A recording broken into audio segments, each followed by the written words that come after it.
Hey everybody, welcome to the Ron Line Report. Today, one of the most colorful characters in bodybuilding, the pride of Australia.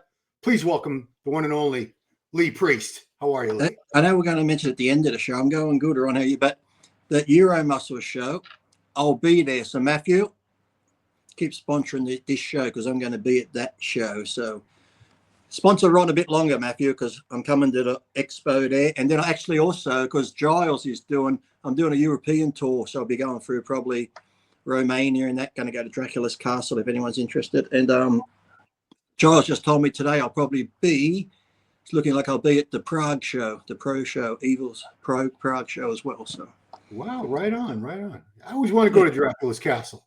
Always. Yeah, I've always found it interesting. It'd be interesting to go see, wouldn't it, Vlad the Impaler? Well, I mean, I don't know how well you've checked your DNA history, but I got some Romanian in me, so you know, maybe we're connected somehow. Me and Vlad, I don't know, it's possible. But today we're talking about the current lie. I want to talk about first the old lie. You're old enough, you might remember this, or at least prior to the late 80s, the American Medical Association, their position was that anabolic steroids did not work. If they produced any muscle growth, it was a placebo effect. So they were trying to tell people all those years steroids don't work. And you know, the old Weider magazines, they never mentioned steroids. Joe had his athletes holding up the bottles of Weider Muscle Shaper, Dynamic Muscle Builder.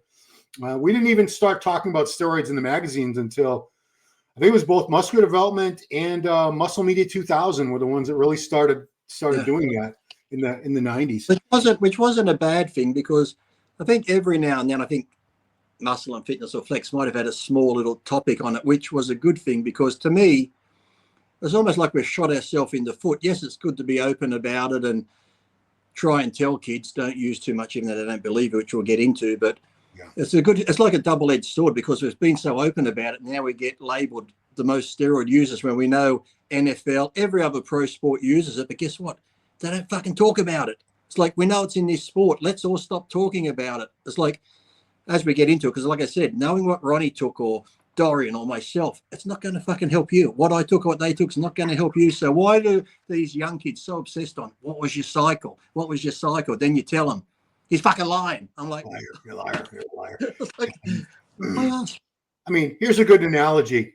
If people, even if you were lying, let's say you were lying and you were taking grams and grams and grams, and Joe Schmo, some regular schmuck in the gym, he took the same exact cycle as you, he's not going to look like you. There's nothing he can do to look like you. I mean, this is it's almost that mentality where, whether it be bodybuilding or anything, it's like, if they can't do it, then you can't do it naturally either. Or if they can't run as fast as Usain Bolt, there's got to be a reason why he can. Yeah, his mind, his mindset, his heart, his genetics, everything else. Yes, steroids help a little bit, and I've said it 100 times. To me, they're about 5% of the equation. Look at the guys who are great. Look at them when they were all natural. They were winning shows naturally. Now you got young kids taking steroids before they know what their natural potential is. So it's just ridiculous how there's so much emphasis put on drugs. And the thing that annoys me is, I've always been truthful with what you've been written my articles for how long when it was with MD. All the stuff I talk about in my life, sexual stuff, everything, where people go, fuck, I can't believe Lee said that. It's like, why would I lie about my steroid use when I'm so open about everything else? And the reason is because I want young kids to know, listen, if you are going to take that route, you can do it with small amounts. And I try and tell them, start on a small amount. You'll get results. And if you get results, there's really no need to increase it. Okay, you might start at 200 on test, and maybe a bit later you might go to 300, 400. There's no need to go to 1,000, 1,500. When I was in England, there was kids taking 2 to 5 grams of test a week. So when they look at me, they're like, 400? I'm on 5. I don't look like you, so you've got to be taking more than me. That's the mentality they have, and I just don't get it. But yet, here I am as a pro, and I know other pros. I've seen other pros come out and say it, and they're like, oh, he's lying. And they'll be like, Peter Smith told me Lee's taken this much. It's like, Lee's telling you what he's taken, but you call me a liar. Peter Smith that doesn't know me is telling you what I'm taking, and you believe him? I'm like, I don't get the mentality that goes with these young kids or people today where, that's why I said, if you don't believe me, just do this. If you're on a big steroid cycle, go clean for 3 or 4 months. Oh, shocker. Oh, can't come off for that long. But just try it, go back on, use a small amount, see what happens. If you make the gains, then you don't need the big amount. It's just simple to do. It's like, you know, rather than go, you're lying. This guy told me. Well, I don't know that guy. How does he know what I'm taking? And yet Ed Connors was just on Cutler Cast. Thanks, Ed, for saying I'm the greatest bodybuilder of all time. Thanks. Yeah. And then and Ed would say, I got Lee his stuff when he was living with me. He barely used anything. Scott, who's now married to my ex, Kathy, I posted on is it Beyond the TV, that one where they put up something about steroids?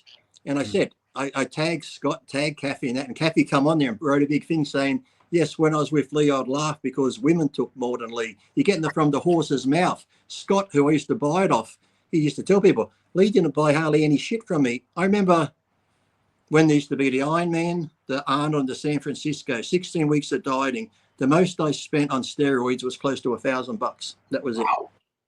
I never got into the big cycle. So this whole thing, like I said, this is going to be the last time I'm going to discuss it, because if you don't believe me, there's no point when people ask me and I tell them the truth. They go, he's lying. So it's out there. It'll be on here. It'll be on other podcasts I've done. I've always been upfront because I want kids to know you can make the gains if you have the genetics. I've always said in bodybuilding, yes, you got to be strong physically, but bodybuilding, you know it too, what you got to go through training day after day, year after year, all this shit.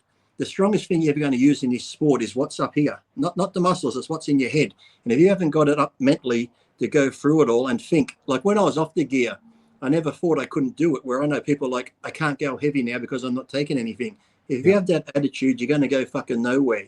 I was just as strong when I was off it. Yes, they just helped me recover more, helped me keep the muscle mass when I was doing cardio 3 hours a day and dieting down and stuff. But it wasn't one of those things where I need it. I got friends that are like, I got to have my shot today, have it tomorrow. No, it's got to be today. I'm like, come on, it's just ridiculous. Yeah, I mean, oh, look at this flashback here. This is like, you know, we genetics are so powerful in bodybuilding, and it's a very inconvenient truth. And I think that's the heart of this, is that it's very hard for most guys to ever accept that they can't look the way they want to look.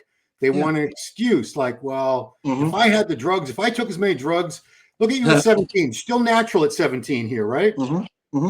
Most guys on drugs, 18, still natural. I'm only like 70 kilos there, 71 kilos. So that's like, what, 150 pounds or something. So yes, the illusion, I look a lot bigger, but I wasn't that heavy. And that's 19 there. When it comes, look, at the end of my 19th year there, now I'm on steroids. That was after DECA. From that last picture, I put on 20 pounds of muscle, and you can see now I'm on it. Yeah. You know, but like I said, this is the only sport, if you want to call it a sport, where the fans they're also participants usually at some level. They all work out.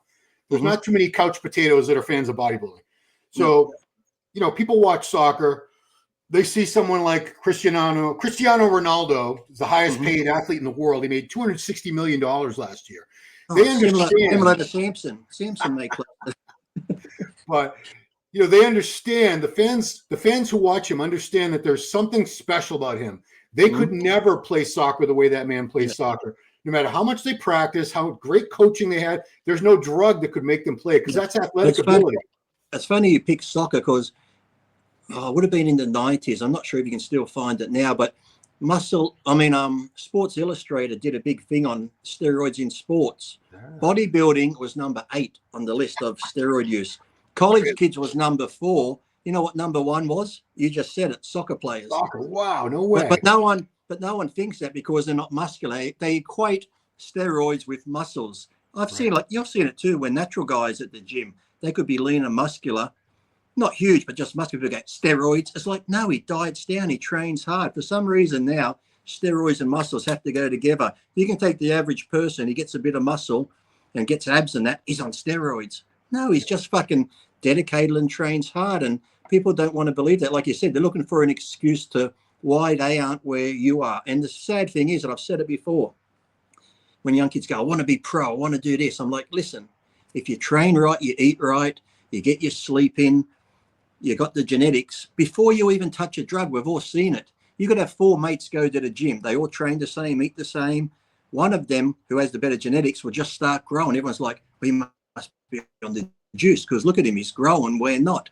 But no, it's just, if it's going to happen, it's going to happen. I've always said that. So try to go as long as you can, build a foundation. And if you have what it takes, steroids then will add to that. But steroids aren't going to turn shit into gold. And we've seen it. How many gyms have you been in over the years? And we see guys are on a ton of drugs, more than the pros, and they don't even look like they barely go to the gym. It's just, steroids aren't this miracle drug that people think they are. So they need to get that out of their head. It's just crazy. Well, I mean, here's another analogy that I try to impress upon people. You had some of the greatest arms we've ever seen in bodybuilding. There's no doubt about that. You know, I did articles in the past about greatest arms, and you were always up there. Hey, I remember MD did that article. I got #1, remember? Exactly. So, but here's the thing. You could do, any of you watching out there could do Lee Priest's arm workout. I think I did your arm workout for like a year. I didn't get arms. Like, my arms are you're like, fuck you, Lee, this doesn't work.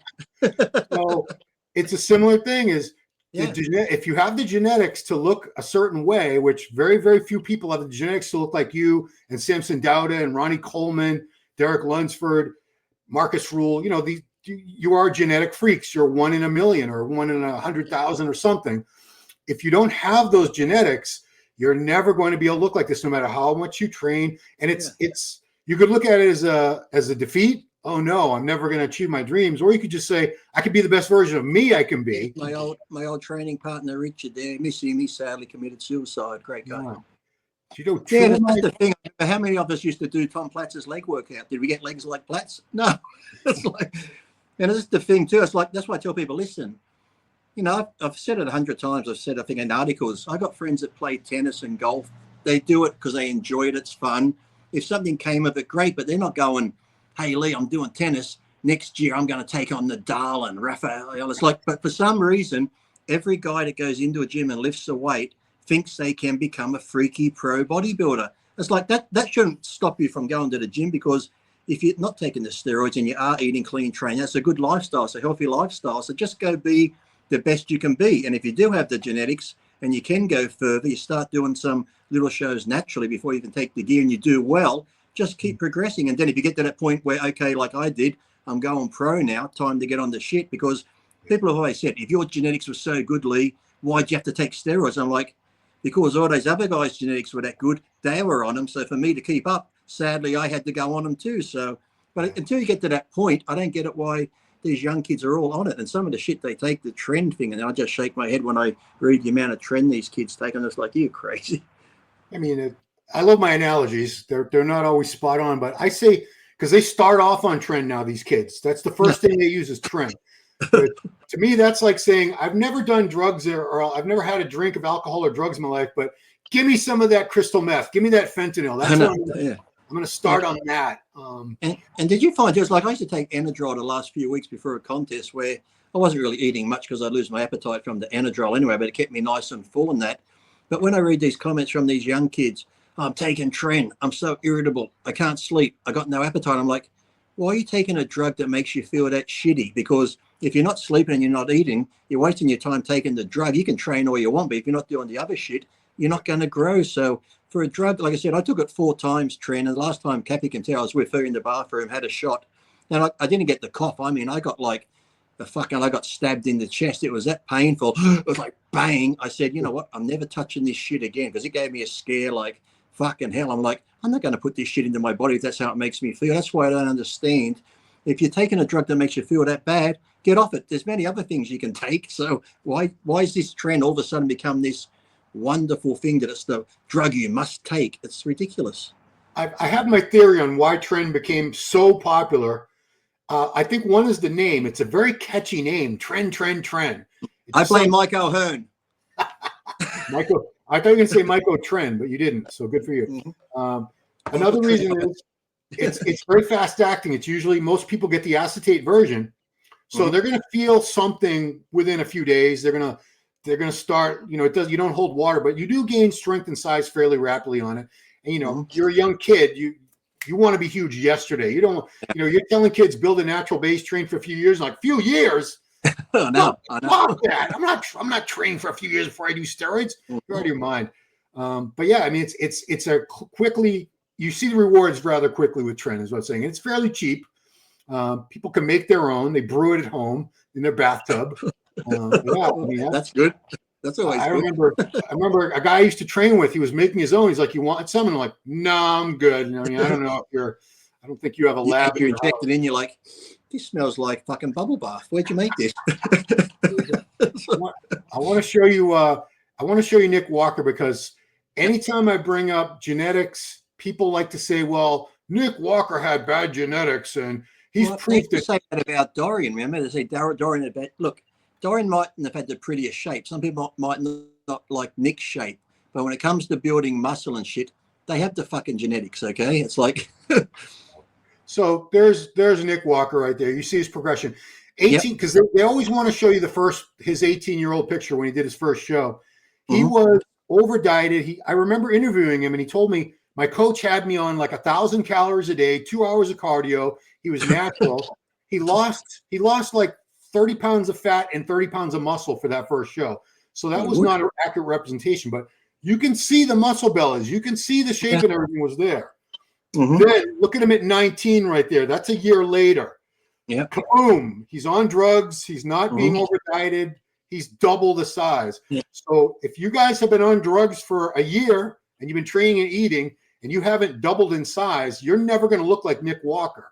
Genetics, you can say genetics don't matter all you want. You can try to fool yourself, but they do matter. There's Nick again. Even the ones that don't have, you say, it's hard to say when they say, well, it hasn't got the best genetics, but they've still got him. They've still got some genetic potential to build muscle. They might never be a top 6 Olympian, but they might still get the Olympia stage. So if you can get on that stage, you've still got some genetic potential for building muscle. But like I said, I've seen guys 10, 20 years taking drugs, training. And it's sad. Like I said, I used to hear what Paul took. Paul takes this much and that much. Paul never used over 4 IU. Paul takes 18 out here and stuff. I'm like, he doesn't. He lived with me for 8 months. I saw what he took. It was very little. It wasn't even a quarter of these rumors. And it's like, I don't get how these rumors start, because I'd be doing seminars and say something and they go, are you lying? I'm like, why?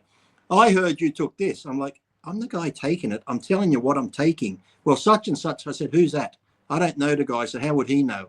Well, he heard it from such and such. Well, I don't know him either. So how would he know? I'm like, you people, it's just like, why can't you just take it? Like all these pros telling, I don't get why they think the pros would lie. They go, oh, because you want us to think that you're that good on a small amount. Guess what, dickheads? The top pros are that good on small amounts because of their genetics. And like I said, not only your genetics, look at Dorian, Ronnie, all these guys. Look at their fucking work ethic, the mind. You can't underestimate up here when you're in the bodybuilding. This thing here is going to get you through the workouts, the diets, the training, more than any fucking drug will get you through it. Trust me. Yeah, but getting back, I have to keep harping on genetics, because I think that's what people, they want to be in denial, they don't want to believe that genetics are a limiting factor, because you can improve, you can get better and better. I mean, I trained for 40. I took plenty of drugs, plenty. I did a lot of cycles that were 2 grams, 2.5 grams a week, which that's a good amount of drugs.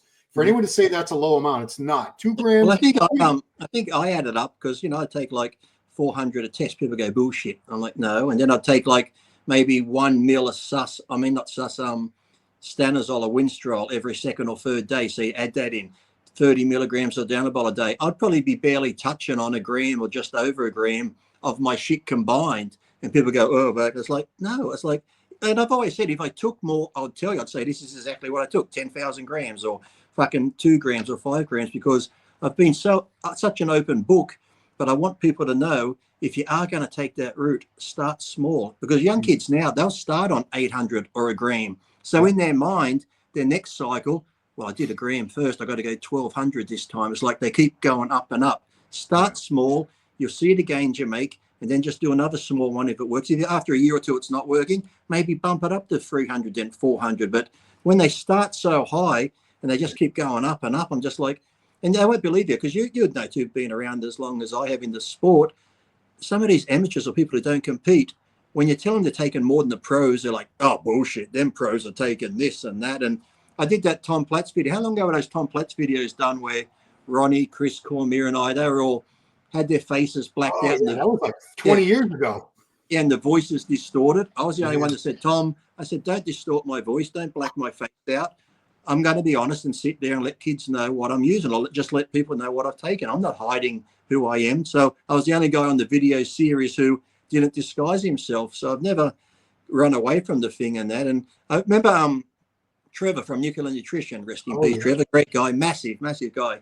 And he said to me once, he's like, Lee, what are you taking? I said, 400. He goes, why don't you try 800? You might. And I said, I thought about it, but never, like I said, I was doing good. I was placing good, but I was never one of those people where, oh, well, he's taking that, I have to take it. I never played that. I want to be like him. Like when Ronnie come on the scene or Dorian, we've all got to play the size game. I just did my own thing.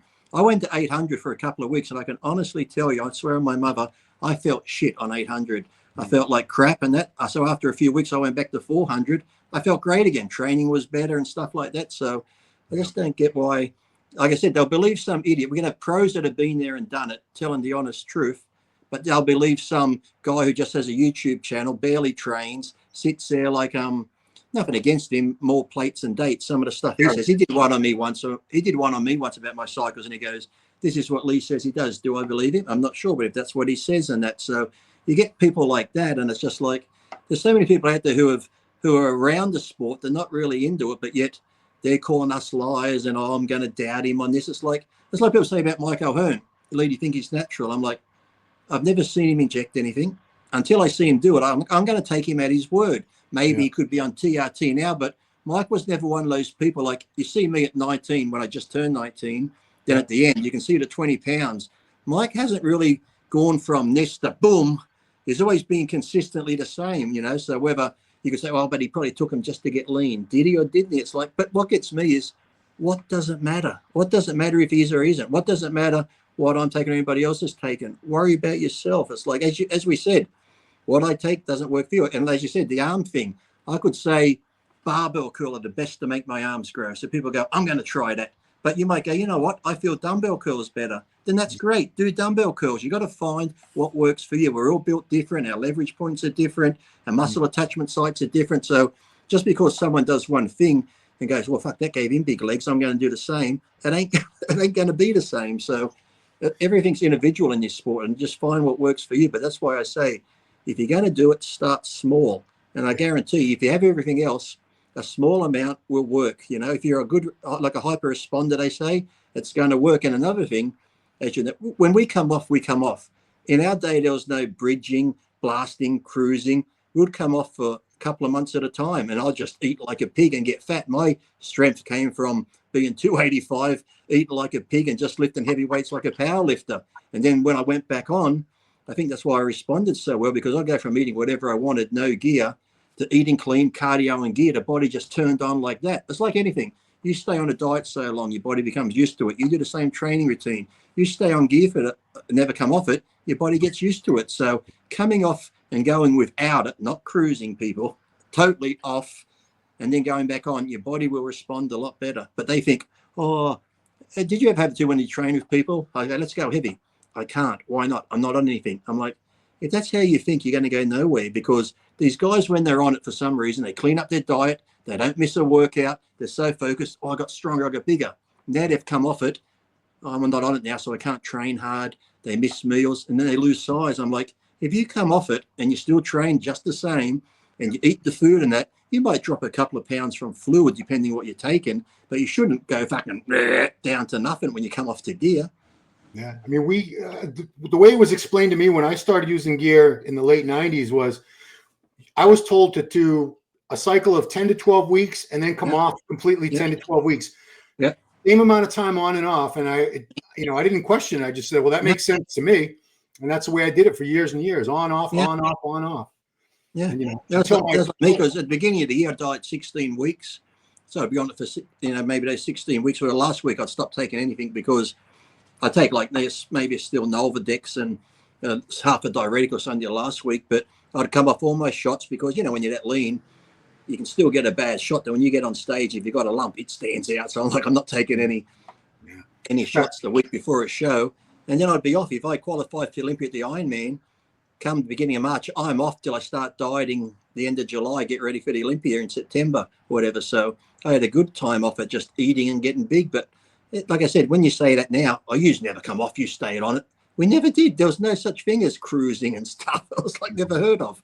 No, cruise and blast. I don't remember hearing that term until maybe like 2010, maybe around that time, Come 2005. out at the same time, stupid fucking macros come out and all the other bro science bullshit and bro splits. And I'm like, what is all this shit? People, you're overthinking it. Bodybuilding is such a basic thing. You lift weights, you eat, you can rest, you do whatever. It's not rocket science. You want to build a big shoulder, do dumbbell presses, laterals, re-delt, shrugs. But now you got kids going, how do I work this part here? I just want to concentrate on this section. I'm like, you can't just isolate this without working the whole thing. And half the guys who want to isolate this, you haven't got a shoulder to begin with. You got to build the shoulder first. Yeah. It's like, I mean, if you, I don't want to, don't get me started, but I see in the gyms these young kids. To me, a kid is like anybody under 30. I see these young guys in their teens and 20s on back day when they should be doing deadlifts, barbell rows, dumbbell rows, chin-ups. I see them with a bench and a cable doing 30 pounds. I'm trying to isolate the teres minor. And I'm like, dude, you don't have a back yet. Go do some barbell rows. Crossovers and they haven't got a chest yet. I'm like, you should be doing dumbbell presses, incline, flies. But here we are. What's that? What are you doing that for? Oh, it gives you the styrations. And I think, well, we're going to styrate your fucking rib cage. You haven't got any muscle yet. So I was like, come on, build the muscle first. Build the foundation. Be like Leonardo or someone, or one of those famous sculptors. They got a mold of clay. They start doing the body, and once the body's formed, then they start putting all the pieces in after that. But you can't just go, I want to get styrations here when you don't have the muscle to begin with. Come on. That's like... Getting back to these peripheral people in the industry who we've never heard of, so many of them will chime in on a post and say, I know exactly what all the pros take. I know a famous coach, and I know exactly what every single pro takes. There are thousands of pros right now, thousands. There's no way you possibly know. Like I saw, was it the thread that I was responding to in yours where they called Tom Platz a liar about what he said he used too? I think so, yeah, because I remember years ago, someone posted on Get Big, I remember, I know exactly what Dorian's taken. And someone's like, how do you know? My mate was in England and he went through his garbage and found his cycle. I'm like, wow. He threw his journals, his gear journals away where he wrote everything down. Went through his garbage and found them. I'm like, you people are just like, it's just ridiculous, the stuff they come up with. And like I said, I know exactly. And here's how's this. I think I told you a story once. My mate was at a gym once. And I was just at home. My phone rings. I said, hey, Mick. Yeah. Hey, Lee, do you know such and such? I'm like, never heard of him. Why? He goes, I'm just at the gym now. This guy, I'm just overhearing him talking. He's got 4 young kids standing there. And he's like, yeah, I used to room with Lee and that. And I walked in the bathroom one day and Lee was there with fucking needles in his legs and that. So I said to my mate, I said, put him on the phone. Just give him the phone. So he gives him the phone. He's like, hello. I said, hello. He goes, who is this? I said, you don't recognize your own roommate? It's fucking Lee Priest. What are you talking about? He handed the phone back to my friend and he fucking took off out the gym.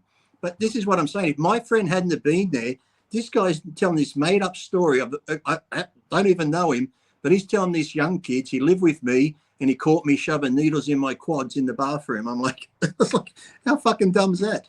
I mean, I'm in Massachusetts and Jay Cutler is from Massachusetts. I've met probably 100 people who claimed they were Jay Cutler's training partner. And it's funny you say that. Every time someone came to Australia for a seminar, they'd come back to LA like Chris Cormier or someone who goes, Lee, I didn't realize you had so many fucking training partners in Australia. I mean, people will lie their ass off. I remember Hani told me one time, someone was telling someone else that they helped Chris Cook, if you remember who he was. Yeah, I remember Chris. Yeah. He said, yeah, I helped Chris Cook for his USA. I helped with his nutrition for the USA win. Mm-hmm. And Hani was his coach. And so Hani, when he did a little digging, you know what his help consisted of? He was at a gym and he microwaved his food one time for him. So he could I get that a lot when I read comments. It's like, Lee's lying because I know he took this and I know the guy he brought off. I'm thinking, the only guy I ever got my stuff off was my friend Scott that used to work at the Max Muscle and that. He's the only guy I trusted. He's the only one I got off. And even he on a show once said, if I was to make a fortune from Lee, guys, I would have gone broke. You'd only get a bottle of this and a bottle of that. And he's the guy I got it off telling them what I took. He's Kathy, who I was married to for 5 years, who would laugh. She goes, I know women that take more than you. I said, what more proof do you want? Then their comment is, oh, they're just lying for you. I'm like, oh, fuck, you can't win. It's like you can't win. So that's why this is the last time I'm going to talk about it, because these people are going to believe what they want. To me, it's like you said, it's just an excuse. To me, it's almost like when someone says to me, oh, you short guys can build muscle easier. Yeah, definitely. short guys with genetics, yes, because I can go to a gym and find 100 guys my size who can't build one bit of muscle. But I know tall guys like Ronnie, Gunther, and other guys, the world's strongest men guys, and them. Yeah. They're tall. They've got genetics. They can build muscle easy because they've got the genetics. So it doesn't matter if you're short or tall. If you have the genetics, you can build muscle. So it's like, you know. Yeah, but, you know, this is, just to get back to it, this is you at age 23, okay? Steroids. Yes, you were on steroids, but I'm saying you could feed any other. Let's start the average schmuck at 17, 18 years old, load them up on all the drugs in the world. And, you know, some of these kids they made a lot of money on like cryptocurrency or some stupid shit. So they have plenty of money. It's not like they can't afford it. They're not going to look like this because I say the genetics to look like a Lee Priest are probably as rare as a genetics to be 7 foot tall or taller. We don't see a lot of guys walking around planet Earth that are 7 foot tall or more. You know, but like I said, it's hard for people to ever come to terms with because telling someone they can't achieve their dream because that dream is determined in the womb, and it's, you know, you had to pick the right parents and the right grandparents and so on and so on. It's crushing. So it's easier to believe that genetics don't matter, and if they could just take the right cycle, the right amount of gear, the right amount of growth hormone, IGF-1, all the insulin, they would look just like that. Yeah, well, it's like even when my mother started, because my mother, you know, we have a higher level of testosterone in the family naturally, so that probably helped a bit because my mother, she used to take female hormones to keep her male level down. And when she competed with me, she stopped the female hormones, and in 8 months, we're on stage together, winning a show. And even then, Lee's giving his mum steroids. I was 17 years old. My mum just got in shape naturally. So people just don't want to believe. My grandfather was still training leg pressing 600-700 pounds when he was 80 years old. So it's like you can do and say what you want, but genetics is the main thing. But as you said, people don't want to believe that. And look, that shouldn't deter you. Look, if you love going to the gym, do it. And that's what I said. But if you have what it takes and you go further, that's great. But even if you don't, if you only have the genetics to be a regional level competitor and you enjoy it, compete. So you might get the state level, or you might get to the nationals. You might never win, but if it gives you enjoyment, do it. But don't look for excuses. Then you get guys that turn pro. You might never be a good pro, but you still got there anyway. So, but you said to be in that 1%, it does come down. It's like running. If you went around the world with sprinters, there's probably thousands and thousands of fast fucking sprinters. But to be a Carl Lewis, a Usain Bolt, you're talking about the top percentage here. And these other ones that run quick, you can give them every drug in the world. They're not going to still outrun, you know, Usain Bolt or somebody because they just have it. Even Phil Heath, they're like, oh, he must take lots of drugs. Look at him. But even when he played basketball, you could see he had the muscle bellies there. They were all there. And then he put all the time and effort into training. You can see he became a bodybuilder. So it's just crazy. It drives me mad. That's why I get sick of talking about that. And just like I said, my mother always told me, tell the truth. That's why when I'd always do articles and talk about stuff, as you know, because you have to write them. After you have to transcribe what I said, you'd be like, oh shit, this is going to be funny. My mum would always say to me, because I remember I got the biggest belting one day because I lied to my mother. She goes, don't you ever lie. That's the worst thing you can do in life.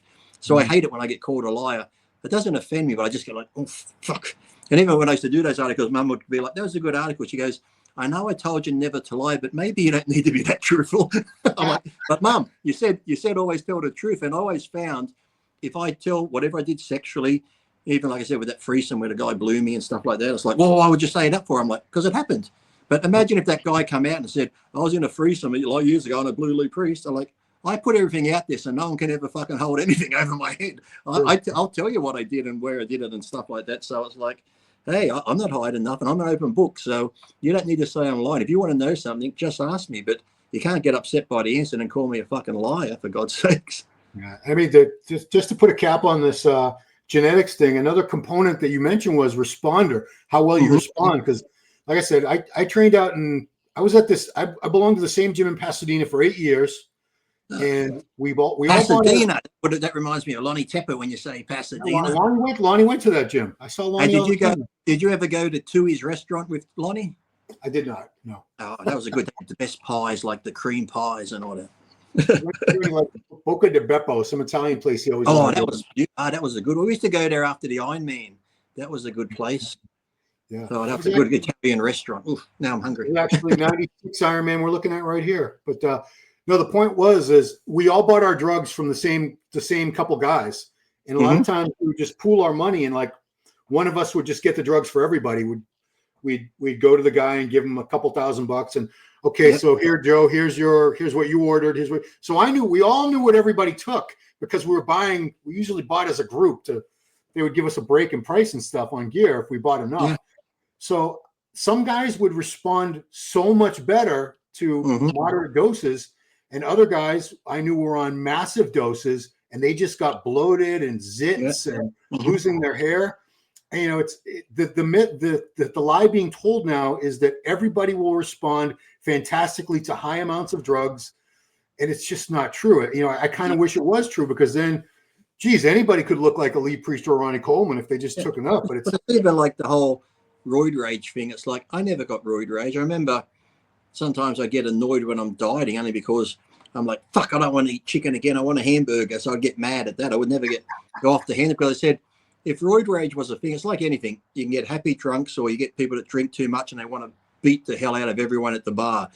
To me, steroids, alcohol, whatever, it just brings out your natural fucking shitness. Or if you're a good person or bad, you can be a happy drunk. Like I said, I took steroids and I just sat on the couch watching TV going, oh, fuck, I got to go to the gym again. Because if steroids and there was roid rage, the amount that people take, you'd walk into any gym on any given night. It'd be like a UFC match every fucking night.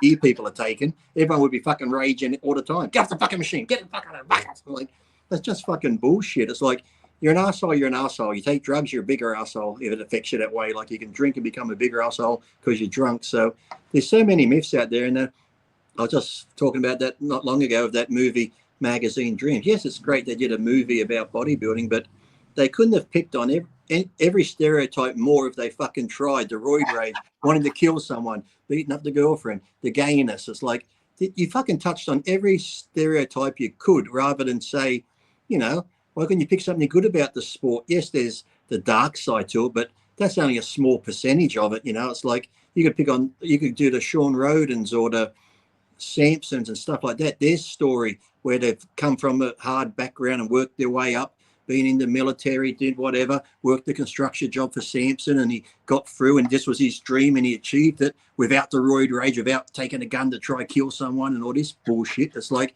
like I said, you made the sport look worse than, you know, if they did. It's like if you watch these other football movies, apart from the program, which had Andrew Banowski in, where you're roid raging, but all these other movies about football and that, they're all inspiring movies where you go, fuck, what a great story where this person, what's that one with Sandra Bullock, where they adopted the kid and he became that one. That was like an inspirational movie. It's like, why couldn't you do a bodybuilding movie like that where it's inspirational and stuff, rather than, oh shit, looks like a fucking cult type sport there. I wouldn't want to do that, or don't want my kids doing that if that's what happens, you know. Nobody would. The Blind Side, was it? The Blind Side? The Blind Side, yeah. Nobody would watch a great movie. You can make one like that about bodybuilding, because a lot of us have come from, like, you know, Flex Lewis, you know, he came from a small town in Wales and stuff. And, you know, my stepfather was a coal miner and stuff. We didn't have lots of money and shit like that. I'd get up. I left school at 14 and started working, got a job and shit like that. So, like I said, we never went through all these stereotypical things that they're portraying in that movie. So it was sad to see that they took that route, rather than, hey, let's make a good story about this, an inspirational one. Even Breon Ansley, who was in the movie, he had a very negative review of it. He didn't like it. Yeah. Because my son wanted to go see it and they couldn't find it playing anywhere. But he's like, you can like pre-order it on demand now for $25, but you can't even like rent it online yet. Well, you can go to Flix, Flix HD, something like that. It's like a movie site. You can watch them for free. Okay, well, you heard it. I'll send you the link to the site. You can watch. We didn't say that here. No. I don't agree with pirating movies, even though they're all in HD copies. Well, I mean, we don't want people pirating your documentary. So. No, that's not on there. That's okay. It's not on there. Yeah. So, okay. Well, I'm glad that I was the last person that you allowed to speak to you about this subject, because when you said to do it, I said to my wife, I said, I'm going to talk to Ron about this. This is the last time, because not that it's frustrating, but it's just like, I think even in my documentary, my mother says, she even says on my documentary, where they're interviewing about steroids, she goes, Mum, my mum's sitting there, and she's like, he would come to me and say, Mum, they asked me these questions, but why don't they just believe me and stuff like that? I think my mum's talking about it in my documentary and that, because she'd come to some of my seminars and then she said too, she goes, if you don't believe me, then why do you fucking ask me? And my mother said, it's like, that's right. No, because I guarantee you, so you go to a seminar and you say, I took 500 milligrams a week of this or that, and maybe another 200. If you say I used under a gram of gear and they're on 2 grams of gear and they don't even, they barely look like they lift, they say, he's got to be lying, because if he's on 3 times more than I'm using and he's 10 times bigger, he's got to be lying. There's no other explanation for it. It is. That's how they think. That's their mentality, sadly. That's it. Yeah. I mean, it's, I'm speaking to everyone out there. It's awful that we can't look like the guys we idolize in bodybuilding. I'm 55 and I've come to terms with, years and years ago, I was never going to look like these guys. I figured it out after doing drugs and training my ass off and eating 7 meals a day for years and years. And I got to a certain size and that was it. I never got any bigger than that. And that's the thing too. You got to realize, because you've seen, I've seen. I remember at Gold sometimes I actually feel sorry for him. Where, yes, it's good to have a dream, but don't put all your eggs in one basket. It's like, because I'd see these guys where I want to be pro, and I mean, they wouldn't get a job because they think, if I get a job, I can't train and this and that. So they do whatever, sell drugs, do whatever to make money, to be a pro. They'd go to the gym every day. They'd eat, take gear. 10 years go past. They're still not a pro. They won't get in a relationship because that will affect their training and this and that. So 20 years go, life goes by and they're still stuck in this rut of wanting to be a pro when, mate, it's gone. Yes, go to the gym, train, be happy, but you got to, put your sights somewhere else now, because it ain't going to happen. But like you said, a lot of them don't want to face reality where it ain't going to happen. There's got to be a reason why. If I just take more, if I just do this, if these guys just told the truth, because I read some of the comments, they're like, why even ask Lee? He's going to lie anyway. I just sit there like, oh, fucking hell. I'm like, come on. It's like, well, when I'm feeling like an asshole, I usually say back, respond to guys like that. I said, do this. Take all the drugs you can possibly take for 5 years. Come back to me in 5 years. If you look like a Mr. Olympia competitor, I'll bow down and say, okay, you were right. Drugs were the answer. High dosage drugs were the answer. But we've both known, I've been around so long. I've seen so many guys blast drugs for years. And very few of them ever looked remotely like a pro, remotely. Yeah. That's what I tell people too when I do these seminars, when they ask me and they sort of go, and I've actually said to them, well, what are you taking? And some have been honest. They're like, I'm on 2 grams of this and this and that. How long have you been doing that? 8 years. Have you? And I say to them, well, what shows you on? None. I'm like, well, with that amount of drugs, why aren't you on a pro stage by now? But in their mind, oh, you're taking more, or we know a secret. I can tell you right now, people, there is no secret, because I hear this all the time. Like Ron and myself has been training. I've been training over 4, I'll be 53 this year. So they'll be coming on 40 years I've been training. If there's a secret, I wish someone would tell me, because I've done it the fucking hard way for 40 years. If there's a secret out there, just tell me now, because I want to know it. In the last 20, 30 years of my life, I can use this secret and maybe, fuck. Everybody wants a shortcut. Everyone wants something quick. That's why Ozempic has made $1 trillion. Because oh my God. Yeah, but people going crazy for that now. It's like, look, to me, if you're morbidly obese and it's a health situation or something, yes, take Ozempic if it's prescribed by the doctor and you need it for that. But if you're just taking it because you want to lose some weight, you can do that with healthy eating, clean eating, cardio and training.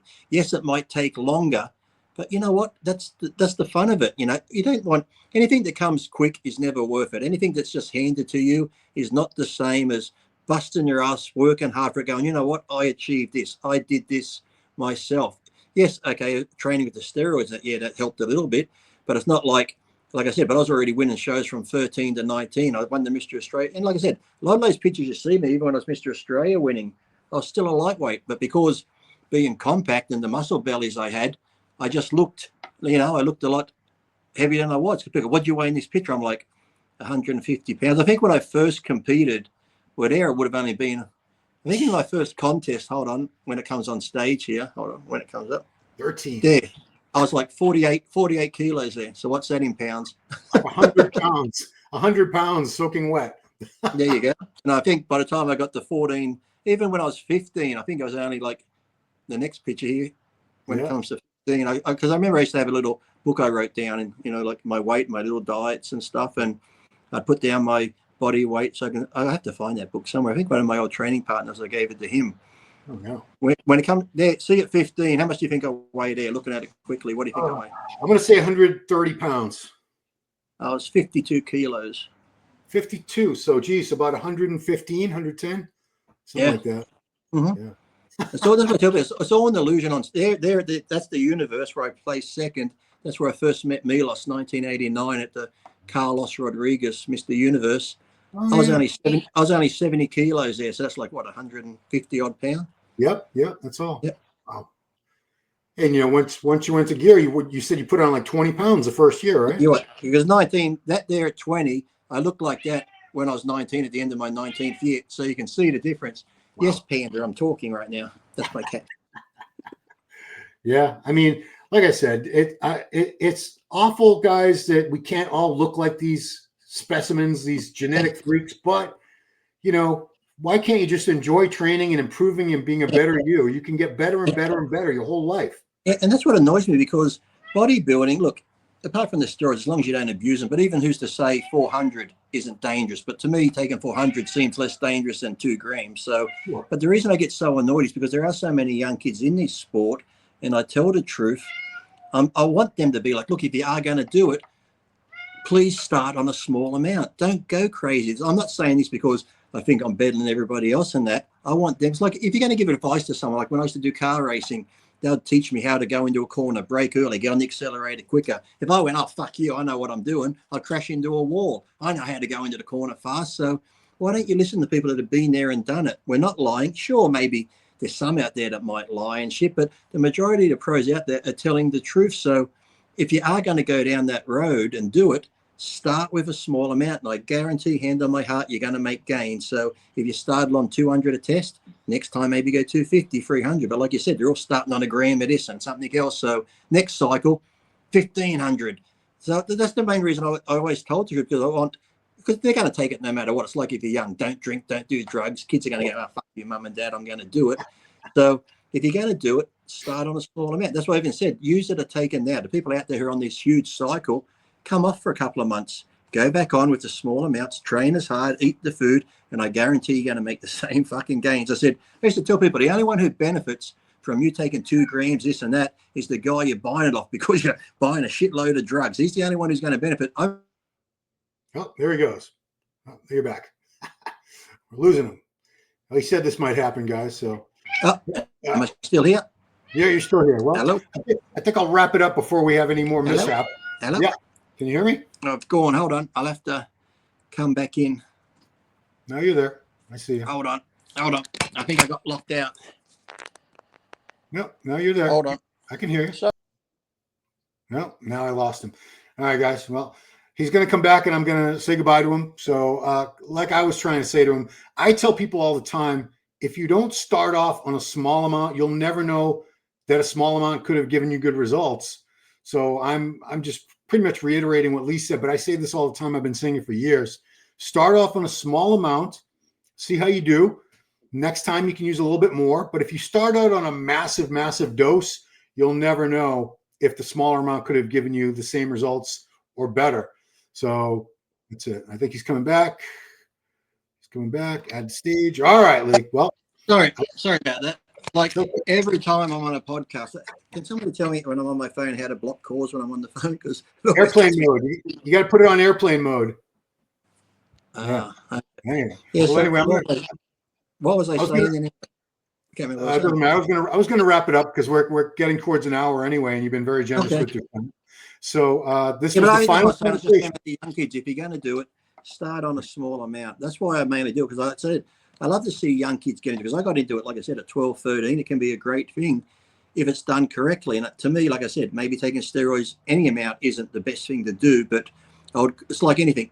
But to me, maybe it's a bit safer, but it all depends on your body, what genetics you have, because your genetics, to me, I know people that can eat a ton of fat food and the cholesterol's zero almost, and people that eat healthy, cholesterol's through the roof. So there's a lot of genetic potential when it comes to markers like that with your liver, kidney, and everything else. So even a small amount could affect you. But I just, I'd rather err on the side of caution. It's like you can go out and have 1 or 2 drinks and be fine. You can go out and get shit-faced bastard and you're fucking drunk as a skunk, fighting people, drive a car drunk, kill people. So less is always sometimes better when it comes to steroids. More is not better, because they go, well, 200 is good. Next time I go 400. Next time I go 600. 600 will be 3 times better. It doesn't work that way. I'm sorry to tell you. And like I said, sometimes here in the reality, it's hard for them to take. And as you said, hearing somebody do 5 years foundation work, it's like anything. They want it instantly with internet and that. You probably get I get text messages. How you going, Lee? I could be watching a movie or out in the yard here fishing or something, and I don't answer. Next one is, Lee, you okay? Lee, have I upset you? Lee, it's like, I'm just fucking busy. I'll get back to you when I get back to you. It's like, for fuck, if you don't reply instantly, there's like some big major problem. So people relax, calm down, and be patient. Bodybuilding is like a marathon. To build muscle doesn't happen overnight unless you're super genetically gifted. And even then, you still got to bust your ass for years and years and years. So just be patient. And like I said, just be realist with yourself. But the main thing I've always said, just go to the gym, train, have fun. Like I said, eat, do everything right. And if it's meant to be, trust me, it will happen. Before you even touch a drug, you'll know I'm built for this sport. It's that simple. All right. Well, Lee has dropped a lot of wisdom, guys. You can choose to listen to it and accept it. First comment, fucking liar. That's fine. You know what? Drop a comment below, guys. If you want to call him a liar, if you want to say he's full of shit, I'm full of shit, that's fine. Comments are good for the algebra, brother. I'll do a lie detector. I'll just say he knows how to beat the lie detector. He took Valium before he fucking went on it or something. Or put a thumbtack in your shoe. I heard about that one too. But, is that it? It's another method. But that's it, man. So Lee, thank you for being you. Thank you, Ron. Thank you. You know, now, if anyone asks me this question again, I'm going to go watch Ron's podcast. do that to him. Do the Lee Priest. The old one that was in muscular development. Yeah, that's a. And the thing with that pose is too, people go, I can't believe you flipped off the IFBB. I'm like, I've been shooting with Per all day. We're doing a photo shoot all day long. And at the end of the photo shoot, Per's like, oh, I hate to tell you, Lee, I forgot to put the card in the camera. So I just smiled and went, asshole. And he took a photo, went to the magazine. Lee Priest flips off the IFBB. I was flipping off Per because he said he didn't have a card in the camera. It wasn't the IFBB. I think we misrepresented the intent of that photo in MD, I believe. It worked well, though. It worked well, and it still pops up today. I think it's one of the greatest pictures of you ever from all over. Tom Platt's, the Tom Platt's one. If I had $1 Tom for every tricep one, that's the #1 Lee Priest shot of all time. But this is if I had $1 for that one. Fuck, I'd be a millionaire. According to Wikipedia, I am. So. Oh well, yeah. I'm glad Wikipedia knows everybody's net worth. I mean, Wikipedia. I'm going to ask ChatGTP what I take. That might know. I'm going to go ask it. Do you know my cycle?